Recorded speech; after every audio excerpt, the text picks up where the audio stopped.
అధికారంలోకి వస్తే రాజీవ్ విగ్రహాన్ని తొలగిస్తామంటూ ఉన్నారు కేటీఆర్. సో తెలంగాణ తల్లి విగ్రహం పెట్టాలని గతంలోనే మేము అధికారంలో ఉన్నప్పుడు నిర్ణయం తీసుకున్నాం. ప్రభుత్వం మొండిగా వ్యవహరిస్తే ఆందోళన చేస్తాం. మేము వచ్చాక రాజీవ్ విగ్రహాన్ని మరో చోటకు మారుస్తాము అంటూ ఉన్నారు సార్. రాజీవ్ విగ్రహం ఉండడాన్ని బీఆర్ఎస్ ఎందుకు ఓర్వలేకపోతోంది? దానికన్నా ముందు సెక్రటేరియట్ కట్టింది బీఆర్ఎస్ టైంలో.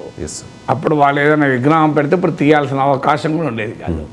సో ఆ తెలంగాణ తల్లి విగ్రహం అప్పుడే పెట్టుంటే సో ఇవాళ తీసి ఇంకోటి పెట్టాల్సిన అవసరం వచ్చేది కాదు. సో అధికారంలో ఉన్నప్పుడు చేయనప్పుడు అధికారంలో ఉన్నవాడు వాళ్ళ ఆసక్తి ప్రకారం చేసుకుంటారు. You cannot prevent it. ఇప్పుడు మీకు కాంగ్రెస్ పార్టీ అధికారంలో ఉంటే రాజీవ్ గాంధీ, బీజేపీ అధికారంలో ఉంటే వాళ్ళ ఐకాన్స్.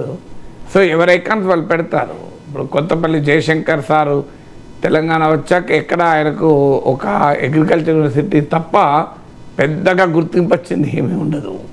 సో మనకు అందువల్ల 10 ఏళ్ళ బీఆర్ఎస్ పాలనలో నువ్వు చేయాల్సింది చేయకపోతే అధికారంలో వచ్చిన కాంగ్రెస్ పార్టీ తమ ఐకాన్స్ ముందు పెట్టుకుంటారు. సో అందువల్ల బీఆర్ఎస్ విమర్శించే ముందు ఒక్కసారి ఆత్మపరిశీలన చేసుకోవాలి. ఎందుకు మనం చేయలేకపోయాము ఈ పని? ఆ తెలంగాణ తల్లి విగ్రహము పెట్టాల్సింది ఏదైనా బిఫోర్ పెట్టి సో గనక ఆ ప్రాబ్లం ఆ అవకాశం వేరే వాళ్ళకి ఎందుకు ఇవ్వాలి? సెక్రటరియట్ కాంగ్రెస్ ప్రభుత్వంలో కట్టలే కదా, బీఆర్ఎస్ ప్రభుత్వంలో కట్టింది కదా. ఇక రెండవది కాంగ్రెస్ పార్టీతో ప్రాబ్లం ఏంటి అంటే స్వాతంత్ర పోరాటంలో ఇంతమంది నాయకులున్న రాజీవ్ గాంధీ, ఇందిరాగాంధీ దాటి కాంగ్రెస్ పార్టీ పోదు. దేశానికి చేస్తున్న ఒక పెద్ద డిస్సర్వీస్ అది కాంగ్రెస్. ఇప్పుడు సుభాష్ చంద్రబోస్ పేరిట ఒక పథకం అని ఉందా మీకు? భగత్ సింగ్ పేరిట ఒక పథకం ఉందా? బాల గంగాధర్ తిలక్ పేరిట ఒక పథకం ఉందా? లాలా లజపత్ రాయ్ పేరిట పథకం ఉందా? అసలు అల్లూరి సీతారామరాజు పేరిట ఎన్ని పథకాలు ఉన్నాయి? సో మనకు ఆశ్చర్యం వేస్తుంది. దేశ స్వాతంత్ర పోరాటంలో అనేక మంది పోరాడారు, కానీ నెహ్రూ, ఇందిరాగాంధీ, రాజీవ్ గాంధీ, ఈ మధ్య అయితే నెహ్రూ కూడా తగ్గిపోయింది. సో ఇందిరాగాంధీ, రాజీవ్ గాంధీ మినహా ఇంకే పేర్లు ఉండవు. రాజీవ్ విద్యా మిషన్, రాజీవ్ ఆరోగ్యశ్రీ, రాజీవ్ గృహకల్ప, రాజీవ్ అంతర్జాతీయ విమానాశ్రయం, రాజీవ్ రహదారి, రాజీవ్ బహిర్భూమి పథకం కూడా వచ్చింది. సో అంటే ఇక రాజీవ్ గాంధీ తప్ప మరో ఈ దేశానికి ఒక ఐకాన్ లేడా? Yes, we should respect Rajiv Gandhi, కాదని నేను డెఫినెట్గా రాజీవ్ గాంధీ రెస్పెక్ట్ చేయాలి. కానీ మనం ఒక అబ్సెషన్ ఇలా పెట్టినందుకు ఏమైనా కాంగ్రెస్ పెరిగిందా? ఈ పేర్లు పెట్టిన తర్వాత కాంగ్రెస్ ఉన్నది పోయింది తప్ప ఏం పెరిగింది ఏమీ లేదు. సో అందువల్ల ప్రజలు కోరుకునేది ఏంటి అంటే ఈ వారసత్వ అబ్సెషన్ అంగీకరించడం. సో అందువల్ల మహాత్మా గాంధీ జాతీయ ఉపాధి హామీ పథకం అని యూపీఏ టైంలో వచ్చింది. మీరు గమనించండి, ఇప్పటికి కూడా బీజేపీ ప్రభుత్వం కూడా తీయలేకపోయింది. కారణం అది గాంధీ గారు, మహాత్మా గాంధీ పేరు మీద ఉంది. అదే రాజీవ్ గాంధీ ఉపాధి హామీ పథకం ఇప్పుడు పేరు మారేది. సో అందువల్ల రాజకీయ పార్టీలు, కాంగ్రెస్ అయినా ఇంకో పార్టీ అయినా, ఇప్పుడు వైఎస్ఆర్ కాంగ్రెస్ ప్రతిదానికి వైఎస్ రాజశేఖర రెడ్డి తప్ప టంగుటూరి ప్రకాశం పంతులు పేరు దేనికైనా ఉంటుందా? అసలు వీళ్ళెవ్వరు ఏమీ చేయలేదు ఆ సమాజానికి.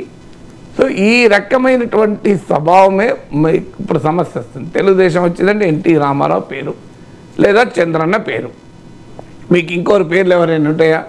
సో తెలుగులో నన్నయ్య భట్టారకుని పేరిట ఎందుకు ఉండకూడదు?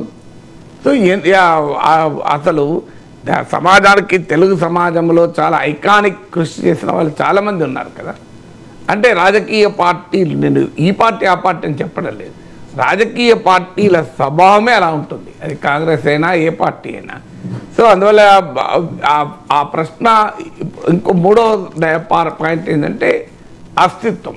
ఇప్పుడు రాజీవ్ గాంధీ గొప్ప నాయకుడే, కాదని ఎవరంటలేదు, కానీ లోకల్ ఐకాన్స్ను రెస్పెక్ట్ చేయడము, లోకల్ ఐకాన్స్ను గౌరవించడం అనేది కూడా. ఇప్పుడు మీకు బెంగళూరు ఎయిర్పోర్ట్ ఉంది, దాని పేరు కెంపగౌడ ఇంటర్నేషనల్ ఎయిర్పోర్ట్. ఎవరి కెంపగౌడ? కెంపగౌడ బెంగళూరు నిర్మాత, బెంగళూరు నగర నిర్మాతగా ఆయనకు పేరు. సో ఆయన పేరిట కెంపగౌడ ఇంటర్నేషనల్ ఎయిర్పోర్ట్ ఉంది.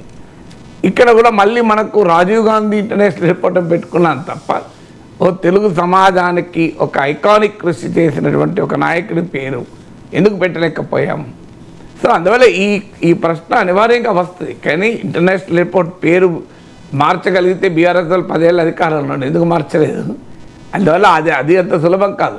కానీ ఒకసారి పెట్టిన తర్వాత విగ్రహాలు తీయాలి అంటే మళ్ళీ అవమానించినట్లు, ఆ నాయకుని అగౌరవపరిచినట్లు ఉంటుంది. ఆ పరిస్థితి తెచ్చుకోకూడదు. ఎందుకంటే అధికారంలో ఉన్నవారు ఒక రాజకీయ దార్శనికతను ప్రదర్శించాలి.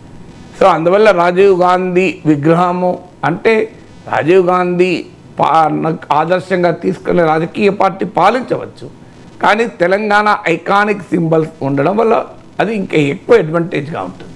లేదు రాజీవ్ గాంధీ పేరిట ఒక పెద్ద హాస్పిటల్ పెట్టండి, చాలా సంతోషపడతాం. ఎందుకంటే రాజీవ్ గాంధీ పేరిట ఒక పెద్ద మంచినీటి పథకం పెట్టినా కనీసం పబ్లిక్ యూటిలిటీ ఉంటుంది. సచివాలయం అనే వరకు ఏమవుతుందంటే అదొక రాష్ట్రానికి సింబల్. తెలంగాణ రాష్ట్రమే అస్తిత్వం ఆధారంగా ఏర్పడింది. అంటే మా నిధులు, మా నీరు, మా నియామకాలు అనే అస్తిత్వం ఆధారంగా ఏర్పడింది కనుక తెలంగాణ అస్తిత్వానికి ప్రతీకగా ఉండే సింబల్ ఉండాలి అనేది ఒక డిమాండ్. తెలంగాణ తల్లి విగ్రహం ఉండాలి, అదొక సింబల్ ఆఫ్ తెలంగాణ అని. సో అందువల్ల ఈ కాంట్రవర్సీస్ ఎందుకు ఎమర్జ్ అవుతాయి అంటే ఈ పొలిటికల్ అబ్సెషన్ వల్ల ఎమర్జ్ అవుతాయి. ఇప్పుడు ఉదాహరణకు రేపు నిజంగానే ప్రభుత్వాలు మారితే ఆ రాజీవ్ గాంధీ విగ్రహాన్ని వాళ్ళు తీసేస్తే రాజీవ్ గాంధీ గౌరవం పెంచినట్ల. అందువల్ల విగ్రహాల రాజకీయాల వల్ల సమాజానికి ఏమాత్రం ఉపయోగపడదు. దానికన్నా మీరు ఆ వ్యక్తి పేరిట ఒక మంచి పని చేయండి, ఎంత ఎవరైనా సంతోషపడతారు కదా. అంటే ఒక పేరు 2 పేర్లు పెట్టడంలో తప్పలేదు. ప్రతి ఒక్కటి ఒక నాయకుడి పేరే పెట్టడం అనేది ఆ పార్టీలో ఉండే రాజకీయ సంస్కృతిని తెలియజేస్తుంది కదా.